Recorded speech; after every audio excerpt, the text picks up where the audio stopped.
Hello, fellow traders. 'Tis I, TheRumpledOne, coming to you Tuesday, October the 18th. The year is 2022. Let's talk trading.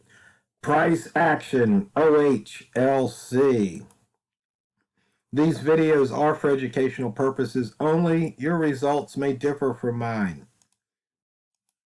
For those of you who might be wondering, OHLC is open, high, low, and close. Price action. If you go out on a lot of the trading forums, you'll see some of these traders who post, they'll talk about price action. But what they fail to do is they fail to define it in definite, concrete ways.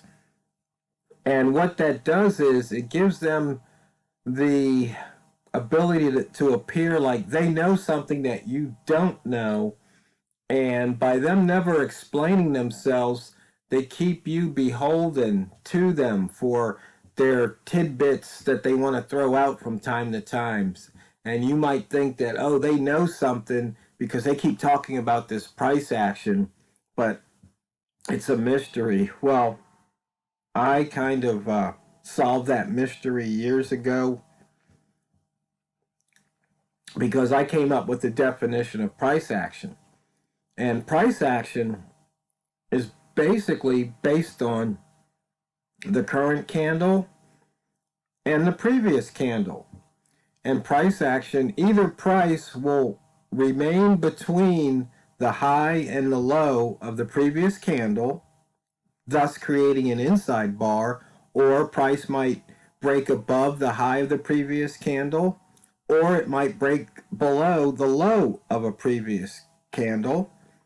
And if it does both, it's an outside bar.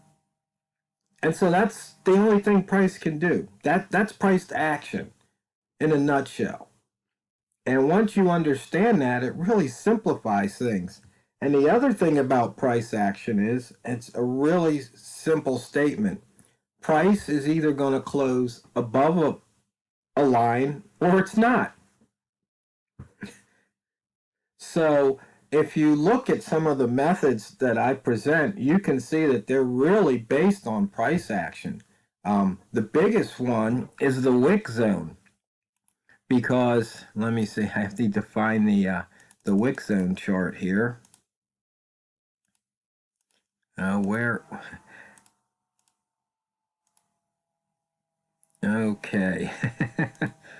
Oh, this is too funny. I know it's here somewhere. And we usually run through the charts. Here we go. Price action. So you can almost think of this area up here. This is the previous day's upper wick. This is the previous day's lower wick. Now, I believe, well, let's just take a look here. Yesterday's candle was a green candle. So this was yesterday's close. This was yesterday's open. So price came into the wick zone. And did it break out of the previous day's high? No. Did it break out of the previous day's low? No. It stayed within the previous day's candle. But did it close above or below yesterday's close? Well, it did a couple of times. And so you can see the price action around here. It either closes above this line or below it. It is really so simple. I mean, and that's pretty much, that's all there is to it. So you can see we've got today, which is an inside bar compared to yesterday. And you can see the price action. It crossed above the previous close, but then it came back down below the previous close, which is today's open, usually, with the exception of the distance between Friday and Monday, that gap, usually there's not much gap from the rest of the days between the open and the close, maybe couple of points, but usually not much more than that. But this is really price action in a nutshell. And if you can just grasp that simple concept. So once again, price, in this case, it closed slightly above the line, but it was going down. And here you can see it went up, but then it crossed the line and closed below it. And then it went down, came back up, and still closed below it. Here it closed below it, closed below it. Here it crossed and closed above. That's it. We've got crossings and closings. So that's why if you look in the mother lode or the TRO build, what is it, 1300 file now or 1600, I forget. You can see there's a TRO above below indicator, a TRO crossed above crossed below. I think it's XAB indicator, and it tells you how many times prices crossed above a line or below it and how many times it closed above or below it. So you can get a clue as to what price is doing. And so once again, here it closed above the open, closed even higher, but it didn't break out of that upper wick zone. And usually the wick zone is much less than the ATR, the average true range or the average range. So if price doesn't go out of one side of the wick zone, it goes out of the other. And in this case, you can see it happened 65% of the time over the last 100 bars.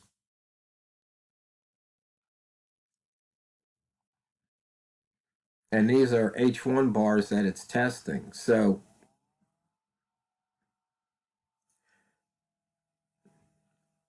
price just doesn't like staying in the wick zone once it gets in there.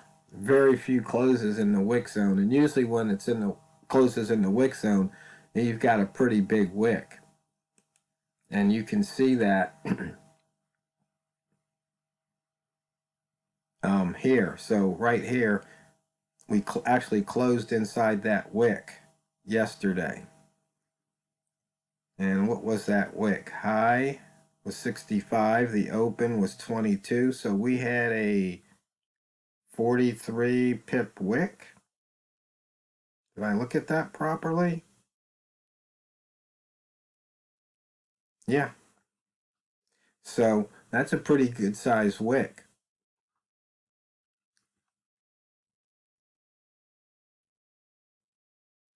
So let's just run through the rest of the charts here.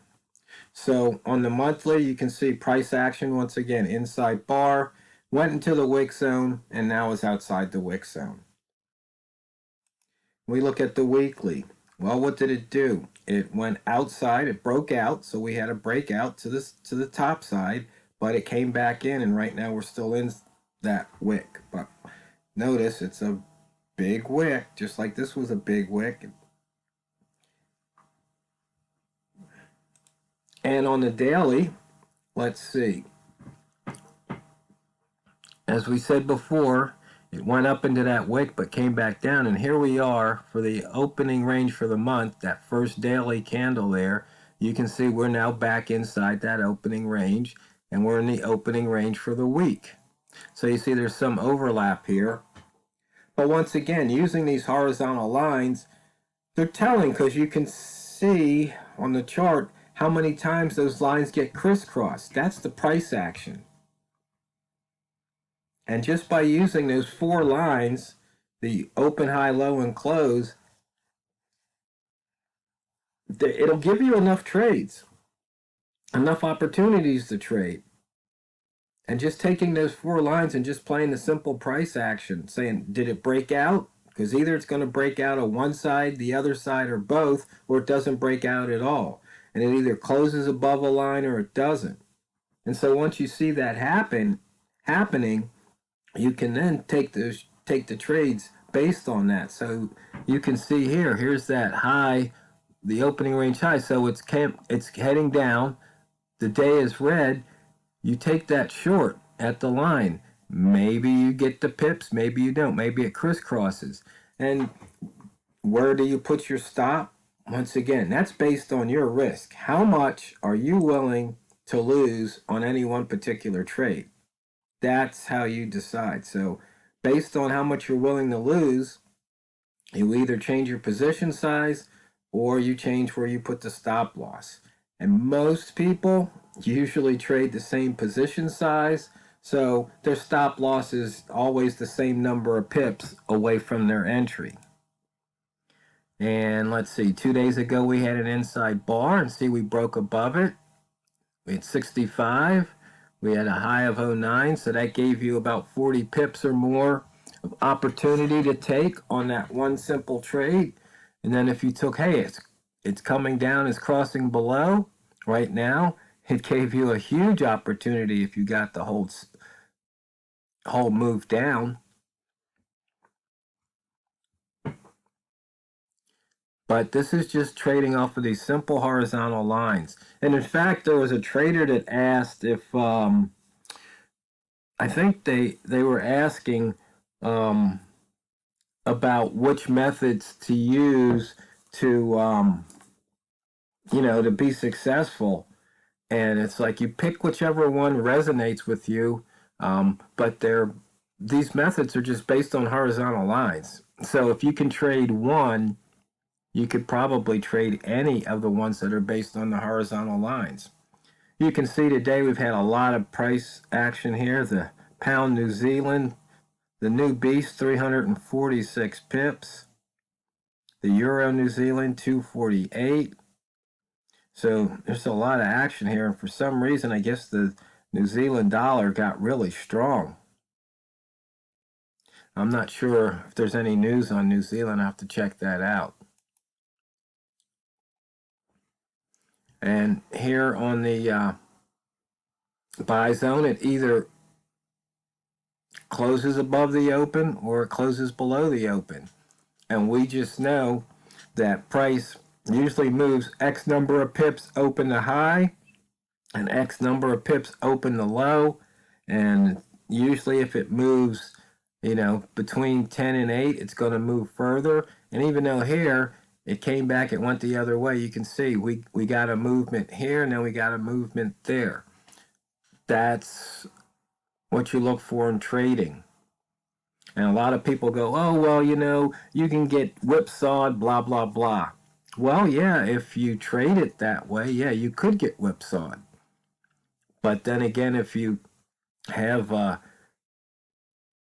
your risk in place, you shouldn't be getting whipsawed. And if you are getting whipsawed, then maybe you need to take a step back and figure out why you're getting whipsawed.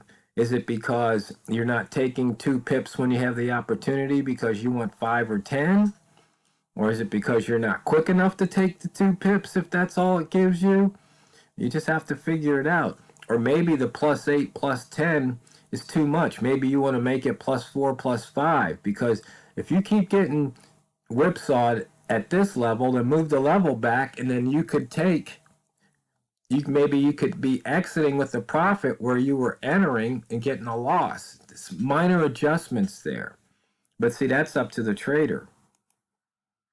Rat zone, once again, horizontal lines. And you can see here, the green rats were last to feast. Let's see, pivot. Looks like we hit the pivot today. Yes, we took out today's pivot. We didn't take out the weekly yet, and we have taken out the monthly. And we've already gone over the wick zone. So, traders, that's price action in a nutshell. And if you're out on those other forums and reading other traders, and if they're not defining price action so you understand it, then you just make your decision. But if you apply my definition of price action, you'll see that you can see whether or not a method can work for you, because it's not what you trade, it's how you trade it. So go out there and drain the banks. This is the Rumpled One. Over and out.